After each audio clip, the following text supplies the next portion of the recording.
Geliefdes, goeiemôre aan almal en baie welkom by die volgende uitsending van ons erediens hier by die gemeente NG Kempton Park Oos. Ons is baie bly dat julle gekies het om hierdie tydjie saam met ons te spandeer en dit is ook vir ons 'n baie spesiale en 'n besonderse tyd waar ons so deur middel van die internet na die woord van God kan kyk. Seën vir julle in die pad vorentoe. Geliefdes, dan net so een of twee belangrike afkondigings. Ons voorbereiding vir die jaar se bazaar, of soos wat ons daarna verwys is die Lentefees, is die 29ste Augustus en ons probeer om nogal groot te gaan. So geliefdes, indien enige een van julle betrokke sal wil raak op een of ander manier, of dalk wil uithelp by sekere stalletjies, wat ook al die geval mag wees, julle kan my direk kontak en dan sal ek julle daarmee help. En indien enige een van julle ooit gewonder het, maar hoe kry julle Dominee Braam of my so kontakbesonderhede in die hande, heel aan die einde van die erediens, met soos wat hulle in Engels dit noem, die outro, is daar ons inligting wat op die skerm wel verskyn. En geliefdes, dan nie so strenge afkondiging nie, maar net ou wens van ons kant af, die van julle wat bietjie op vakansie gaan, wat wegbreek, wat net bietjie 'n blaaskansie of so kry, ons vra maar net asseblief dat julle veilig sal wees en ons hoop dat julle hierdie tydjie sal geniet en ons skakel dan weer binnekort in. Maar geliefdes, dit ons afleiding en ons inleiding vir die erediens. Ek gaan vir ons 'n geleentheid gee van stilte, waar ons net opnuut vir die Here vra om ons lewens in te tree, en dan sal ek vir ons begin deur 'n wotum te lees.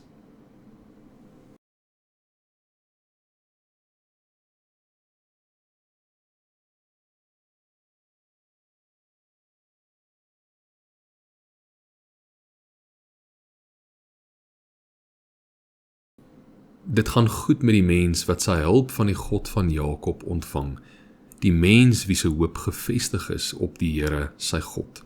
Die Here het die hemel en aarde gemaak, die see en alles daarin. Hy bly vir altyd getrou. Amen. Geliefdes, genade en vrede in oorvloed aan elkeen van julle. Dit kom van God die Vader, Jesus Christus die Seun, en die wonderlike werking van God die Heilige Gees. Kom ons gebruik hierdie geleentheid om saam te bid. Here, ek wil vandag se gebed begin deur eerstens erkenning te gee aan hoe afhanklik ons van U is.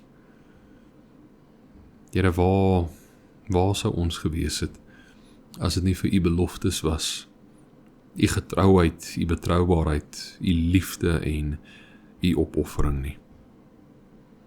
Daarom wil ek vandag sê, Here, dankie.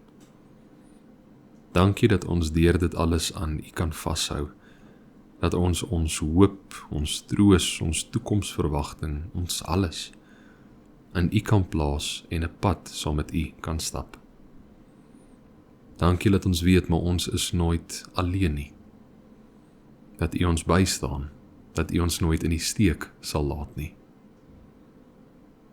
Maar Here, help asseblief deur dit alles, deur die goeie, deur die sleg, deur die moeilike, deur die opgewonde, dat ons altyd sal onthou die roeptog wat U voor ons lê, om 'n lewe volgens U naam te leef, om verander en vernuwe te word deur wie en wat U is. Baie kere is dit vir ons soms makliker en meer eenvoudig om te bly by wat ons is, wie ons is, en nie hierdie roeptog te aanvaar nie. Help asseblief dat ons deur die leiding van die Gees wat 'n vaste woning in ons harte gekry het, dat ons vernuwe sal word. Dat as U voor ons staan, hand uitgestrek, dat ons daarop sal kan antwoord en sê, ja, Here, ons wil 'n pad saam met U stap. En daarmee saam wil ons ook vir U baie dankie sê, dat U aanhoudelik hand uitgestrek voor ons staan. U is bereid om ons te help. En Here, daar's nie veel wat ons kan doen, wat enigsins 'n skeiding tussen ons en U gaan bring. U woord sê dit so mooi, maar niks kan ons skei van U liefde nie. Nie is die lewe, nie eers die dood. Niks in hierdie ganse skepping kan ons uit U hand uitneem nie. En daarvoor dank ons U. Maar ons vra ook so dat ons aktief daarop sal reageer en 'n punt daarvan maak om 'n lewe te leef wat ooreenstemmend is met ons wat U kinders is, met die nuwe identiteit wat ons in U gevind het. Here, wees asseblief met almal wat inskakel, daar waar ook al hulle mag wees, met hierdie vakansie wat voorlê. Vir baie van ons is dit nie 'n ruskans nie, maar Here, help asseblief dat ons so tussen deur dit alles, ons batterye ook net by U kan kom herlaai. Dat ons by U altyd veilig en rustig sal wees. Dat ons kan weet ons is altyd welkom by U. Here, soms word ons gekonfronteer met die vraag, hoekom is U so lief vir ons? Hoekom doen U en gee U so baie vir ons? Help asseblief dat ons nie sal vashak by die waarom of die hoekom nie, maar eerder by die realiteit van U het dit aan ons beloof. Seën asseblief elkeen wat inskakel met hierdie diens, Here, hou hulle vas en lei hulle ook so die pad vorentoe. Amen. Geliefdes, ons skriflesing vir vandag kom uit Johannes 5 van vers 1 tot en met 17 en ons gaan vandag se erediens begin deur hierdie gedeelte saam te lees. Johannes 5 vers 1 tot 17. Hierna was daar weer 'n fees van die Jode en Jesus het daarvoor Jerusalem toe gegaan. By die skaappoort in Jerusalem was daar 'n bad met die Hebreëse naam Betesda. Dit het 5 pilaargange gehad, waar daar baie gestremdes gelê het, blindes, krepeles en lammes. Onder hulle was daar 'n sekere man wat al 38 jaar lank siek was. Jesus het hom sien lê en het geweet dat hy al baie lank siek was. Toe vra hy vir hom, wil jy gesond word? Die sieke het hom geantwoord, meneer, ek het niemand om my in die bad te sit as die water in beweging kom nie. En terwyl ek aansukkel, gaan niemand anders voor my in. Jesus sê toe vir hom, staan op, tel jou goed op en loop. Oombliklik het die man gesond geword, sy goed opgetel en geloop. Dit was 'n Sabbatdag. Die Jode sê toe vir die man wat genees is, dit is 'n Sabbatdag, jy mag nie jou goed dra nie. Maar hy antwoord hulle, die man wat my gesond gemaak het, het vir my gesê, tel jou goed op en loop. Hulle vra hom toe, wie is die man wat vir jou gesê het, tel jou goed op en loop? Die man wat gesond geword het, het egter nie geweet wie dit was nie. Want Jesus het ongemerk weggegaan, omdat daar 'n klomp mense op die plek was. Later kry Jesus hom in die tempel en sê vir hom, kyk, jy is nou gesond, moet nou nie meer sonde doen nie, sodat daar nie iets ergers met jou gebeur nie. Die man het vir die Jode gaan vertel dat dit Jesus is wat hom gesond gemaak het. Die Jode het toe teen Jesus te velde getrek, omdat hy dit op 'n Sabbatdag gedoen het. Maar Jesus het hom teen hulle verweer, my Vader werk tot nou toe, en ek werk ook. Ek lees tot sover. Geliefdes, voordat ons by vandag se tema gaan uitkom, wil ek 'n vinnige vraag vra aan elkeen van julle wie julle Bybels oopgemaak het en saam gevolg het soos ek gelees het. Nou, eerstens wil ek daarmee sê, absoluut niks teen julle wat nie julle Bybels oopgemaak het nie, maar julle sal nie die vraag kan beantwoord nie, en julle sal binnekort verstaan hoekom. So, die vraag is gerig op die van julle wat julle Bybels oopgehad het, en ek wil eintlik vir julle vra, moenie nou te veel kyk nie, ek wil kyk hoe oplettend julle was. Soos ons deur hierdie gedeelte gelees het, was daar enigstens ietsie wat vir julle uitgestaan het? Was daar dalk vir julle ietsie vreemd aan 'n paar van die verse dalk? Die enigste leidraad wat ek vir julle gaan gee is, iets wat veronderstel is om daar te wees, is nie. Nou geliefdes, die wonder van die internet, julle wat nou deur middel van YouTube of Facebook inskakel, kan gou vinnig die pause-knoppie druk en so tussen mekaar bietjie gesels oor wat dink julle, of julle kan net bietjie dalk mooi in detail gaan kyk wat presies in die gedeelte staan, maar hoe ook al sê, ek gaan die antwoord nou vir ons gee. So indien julle nog die pause-knoppie wil druk, hierdie is julle laaste kans. Gaan tel gou die verse van hierdie spesifieke gedeelte. 1, vers 2, vers 3, ok, Nou sit ons met 'n unieke situasie. Waar is vers 4? Nou die rede hiervoor, geliefdes, dis nie per toeval nie.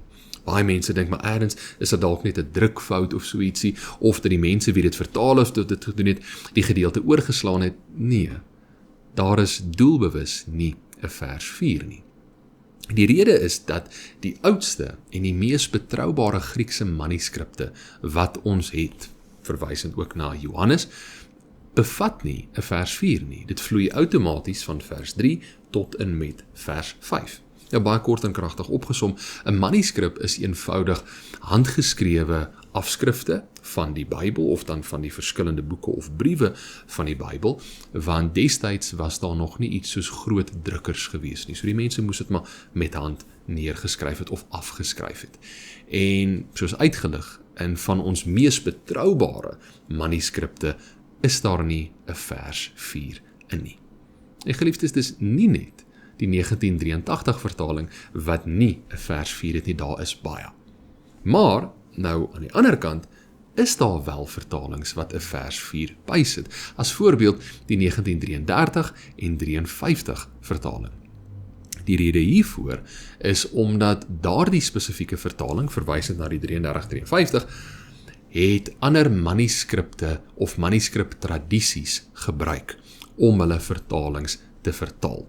En basies wat dit maar net beteken is, destyds was daar baie verskillende manuskripte waarvandaan hulle gewerk het om die nodige vertalings te doen. Sekere vertalings het meer klem op fokus op sekere manuskriptradisies geplaas, ander het weer op ander. Die wat die 33-53 vertaling gebruik het, wys maar daar is 'n vers 4. Maar meerderheid van kenners sê dat vers 4 is vir ons verlore en dit is op 'n latere stadium deur iemand bygelas om in 'n manier sin te probeer maak van dit wat destyds plaasgevind het. Maar geliefdes, dis sommer maar net 'n baie interessante inleiding wat nie eintlik baie te doen het met ons skriflesing nie. So, ons tema dan vir vandag. Wil jy gesond word? In hierdie gedeelte lees ons van Jesus wat vir 'n groot fees na Jerusalem toe gegaan het. Ons is nie presies seker wat die fees hierna verwys nie, want dit word nie uitgelig nie. Maar baie kenners en teoloë beweer, maar dit moes Pasga gewees het. Die herdenking van toe die Jode uit Egipte bevry is, toe hulle as slawe aangehou was. By die skaappoort was daar 'n poort of 'n opening gewees wat baie naby aan die tempel was. En dit was in hierdie poort of hierdie opening waar skape wat bestem was vir offers, waardeur dit gedruk was. Nou, by hierdie plek was daar 'n bad gewees, soos die teks sê, met die Hebreëse naam Bethesda. En baie gestremdes het hier gelê. Baie kenners vermoed, maar die rede waarom soveel van hulle hier by hierdie spesifieke bad bymekaar gekom het, was dat hulle geglo het, daar was besonderse genesende mag en krag in die water. As ons na die 33-53 vertaling gaan kyk, wat wel 'n vers 4 het, staan daar, maar op 'n stadium het 'n engel neergedaal en die water daar binne geroer. En dis dalk hoekom hulle geglo het, maar daar is hierdie genesende kragte daarin. Maar, soos ek vroeër uitgelig het, dit kom nie van tevore in ons oudste en mees betroubare manuskripte nie.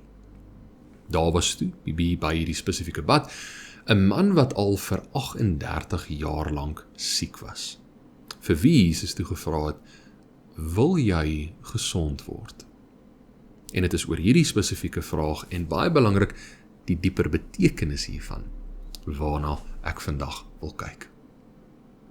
Op die oog af kom dit voor, maar al wat Jesus vir hierdie persoon vra is of jy fisies gesond wil word. Veral ook as ons in ag neem, maar hierdie persoon was vir jare al siek gewees en hoe lank was hy al besig met hierdie stryd.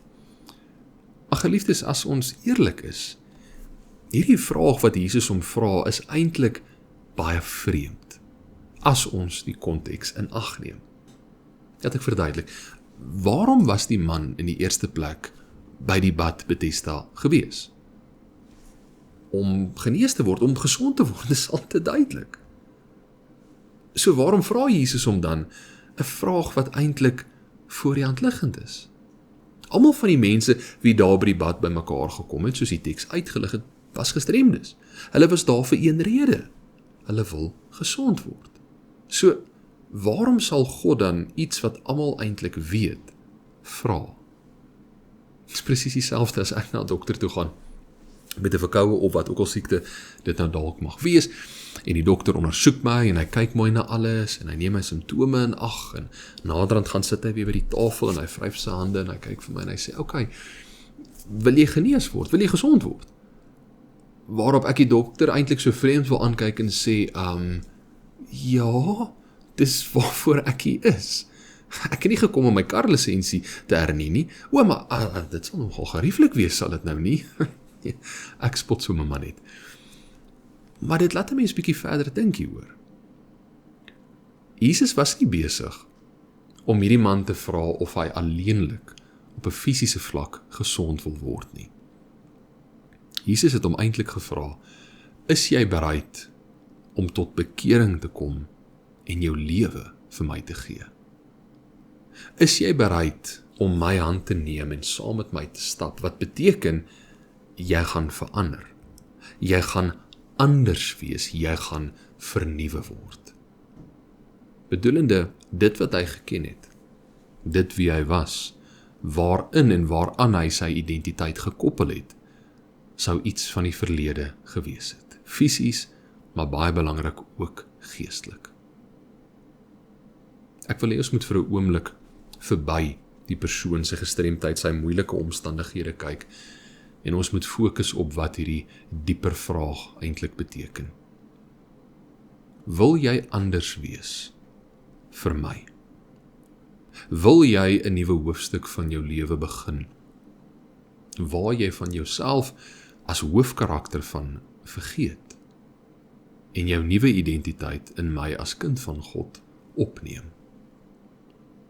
Of as ek hierdie vraag vandag op ons kan rig, is ons bereid om anders te wees vir die Here? Is ons bereid om werklik tot bekering te kom vir hom? Nou geliefdes, hier moet ek vir 'n oomblik stil staan by wat presies beteken dit om tot bekering te kom. Want afhangende wie ons vra en afhangende by watter kerk ons vra, gaan ons verskillende antwoorde kry. Daar is 'n oorhoofse beskouing dat om tot bekering te kom is basies net ons wat erkenning gee, maar daar is 'n groter God daar buite, daar ergens. Daar's 'n groter mag wat alles geskaap het en op 'n manier hou hy oorsig oor dit alles. Ander mense sal weer sê, maar bekering is eintlik ons wat sleg voel oor die verkeerde dinge wat ons in die lewe gedoen het, skuldgevoelens wat besig is om op te kruip. En ons wat dan tot op 'n sekere punt kom, ons nou genoeg berou hieroor, ons wil 'n nuwe blaadjie oorslaan. Ons gaan 'n beter mens probeer wees, ons gaan probeer om die regte ding te doen. Dis meer as dit. Bekering is nie net om elke Sondag kerk toe te gaan, die nagmaal te gebruik, Bybel te lees en klomp verskillende geloofsgewoontes uit te oefen nie. Bekering is 'n totale en 'n radikale omkeer van een se hart, verstand en lewe, wat deur sy genade en die werking van die Heilige Gees moontlik gemaak is. Ons moet altyd onthou, dit is nie iets wat ons deur ons eie krag kan bewerk nie. Nes hierdie verlamde man, wat nie uit sy eie krag vernuwe kon word nie. Bekering is waar ons reuns op sonde en hierdie gebroke wêreld draai en doelbewus ons gedagtes op die Here rig. En daarna streef om 'n lewe te leef wat getuig van ons wat God gevind het en volgens hom lewe. Bedoelende, daar's 'n konstante reaksie wat ons uitoefen en uitleef. Ek lees vir ons Handelinge 26 vers 20. Dit sê die volgende: Ek het eers vir die mense in Damaskus en in Jerusalem en toe deur die hele Judea en daarna vir die heidene nasies gepreek dat hulle tot inkeer kom en hulle tot God moet bekeer. En dit moet hulle bewys met dade wat by die bekering pas. Geliefdes, baie belangrik, bekering is nie net 'n leerstelling nie, maar 'n lewende oorgang van die ou, van dit wat was, tot die nuwe wat moontlik gemaak is deur God. Dit is wanneer ons ophou om ons waarde in ons identiteit, ons status, ons gewoontes en tot ons wonde te koppel. Baie mense, hoe hulle vasstel wie en wat hulle is deur die letsels en die wonde wat hulle opgedoen het deur die jare. Om tot bekering te kom, leer vir ons dat ons lewe aan Jesus Christus toevertrou en dat hy deur sy genade ons kom vernuwe. Bekering is daarom nie net bloot 'n verandering in wat ons doen nie, maar in wie ons is en aan wie ons behoort. Ons moet altyd onthou, met elkeen van Jesus se genesingsdade was die genesing in dit self nie die hoofdoel van die wonderteken nie. Hy was altyd besig om 'n dieper waarheid, 'n dieper roeptog oor te dra. Die wonderteken was nooit die eindbestemming nie, maar die begin van 'n nuwe hoofstuk in God. 'n Geleentheid om God se roeptog te antwoord en te sê, ja Here, ek is bereid om vir U te verander. Ek is bereid om alles wat ek was te verlaat en vernuwe te word as U kind. Ons moet altyd ook bietjie 'n paar tree teruggee en na hierdie gedeelte gaan kyk en na enige een van die genesings, wonders of tekens wat die Here gedoen het. Die fisiese genesing was net tydelik gewees. Die mense het op die einde van die dag gesterf. Maar die geestelike vernuwing wat die Here vir hulle daardeur kom gee het, duur 'n ewigheid. As die Here vandag ons lewens sou intree en ons is dalk vasgevang in 'n moeilike situasie. Daar is dalk iets waaraan ons swaar dra, iets waarmee ons al vir hoe lank worstel. En hy tree ons lewens in en hy sê, my kind, wil jy genees word? Wil jy verander vir my? Is jy bereid om jou identiteit vandag op te offer? Jou menswees, jou wese, alles agter jou te laat en saam met my te stap? Is jy bereid om afskeid te neem van jou foute, jou teleurstellings, jou verlede, jou letsels en 'n nuwe toekomsverwagting in my te kry? As die Here sy roeptog aan ons bekend maak om werklik 'n radikale omkeer van hart, verstand en lewe te ervaar, wat gaan ons antwoord daarop wees? Hoe gewillig gaan ons wees om ja te sê? Baie van julle reaksie hierop mag dalk wees, maar verseker gaan ek ja sê. Ek gaan mos nou nie eens 2 keer hieroor dink nie. Hierdie roeptog klink ongelooflik. Weg te breek van die ou, die nuwe te kan verwelkom, my Here beter te leer ken. Vir meer as dit kan ek nie vra nie, waar teken ek?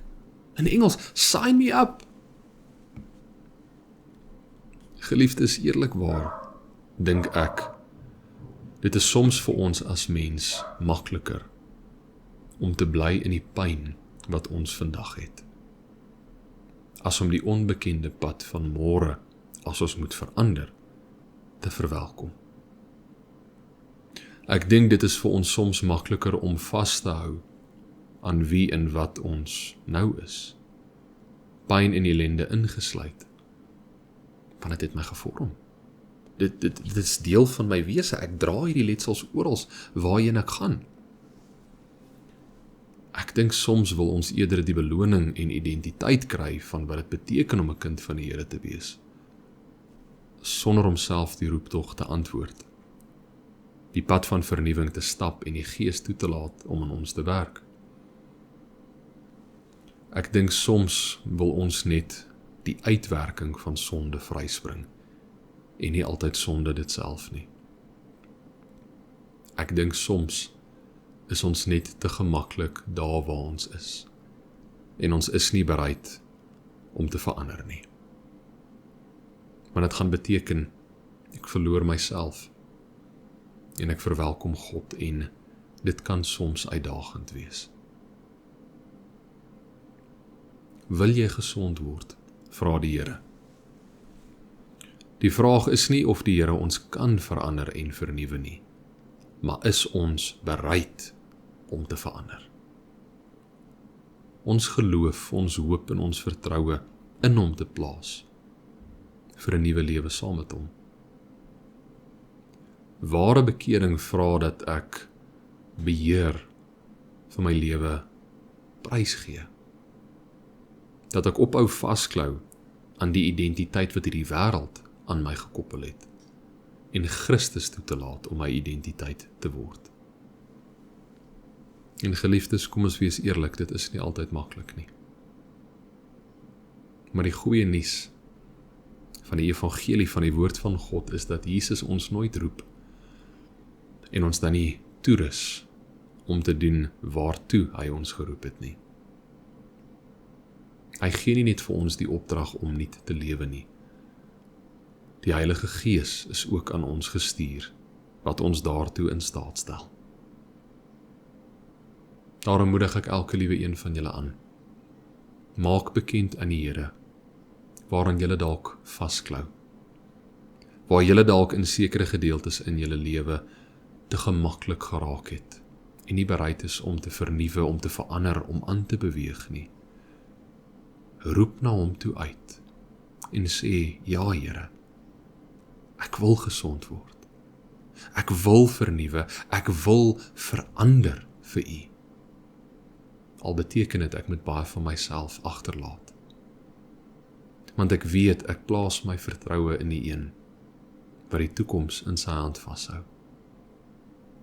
Help ons hiermee, Here, en gee vir ons die nodige insig en wysheid, laat ons die regte besluite kan maak. Amen. Ek gee 'n oomblik van stilte.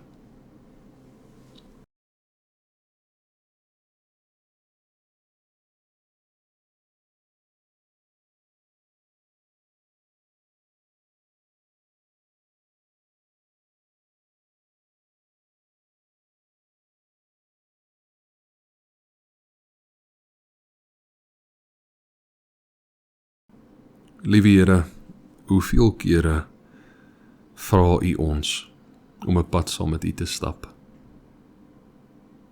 Hoeveel kere wys ons dit van die hand? Baie kere is ons baie vinnig om te sê, maar ons wil verander, ons wil 'n dieper verhouding met U hê. Ons wil U beter leer ken. Maar ons is nie altyd bereid om die pad van verandering te stap nie. Lei ons hierin, asseblief. Help asseblief dat ons met 'n nuwe uitkyk na ons verhouding met U sal kyk. Dat ons tot die beste van ons vermoë ons lewe vir U sal gee. Maar dat ons ook so ons vertroue, ons hoop, ons alles in U sal plaas. Dit is baie kere maklik om vas te hou aan wat hierdie wêreld aan ons koppel. Baie kere wil ons nie laat gaan van die letsels wat ons dra nie, want ons voel dit is wie ons is. Nee, ons is U kinders. En help asseblief dat hierdie realiteit in ons lewe sal raak. Amen. Geliefdes, ontvang die seën van die Here. Die genade van ons Here Jesus Christus en die liefde van God ons Vader en die teenwoordigheid van die Heilige Gees sal met elkeen van julle wees tot in lengte van dae. Amen.